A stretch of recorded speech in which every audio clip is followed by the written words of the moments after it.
વાંકાનેર શહેર ખાતે લોકસભાની ચૂંટણી અનુસંધાને પોલીસ દ્વારા ફૂટ પેટ્રોલિંગ તથા ફ્લેગ માર્ચ યોજાઈ।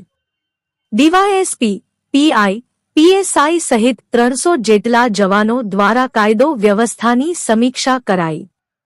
વાંકાનેરમાં ચૂંટણીને પગલે કાયદો અને વ્યવસ્થાની સ્થિતિ જળવાઈ રહે તે સંદર્ભે વાંકાનેર ડીવાયએસપી અધ્યક્ષતામાં સુરક્ષા દળો અને પોલીસ દ્વારા ફ્લેગ માર્ચ યોજવામાં આવી હતી। આ વેળાએ વાંકાનેર ડીવાયએસપી સમીર સારડાએ જણાવ્યું કે ચૂંટણીને અનુસંધાને અનેક વિસ્તારોમાં ફ્લેગ માર્ચ યોજવામાં આવી છે।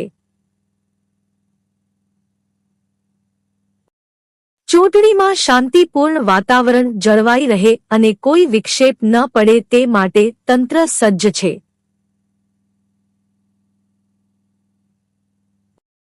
વધુમાં તારીખ 7ના રોજ દરેક મતદાતાઓ મતદાન કરે તેવી અપીલ છે।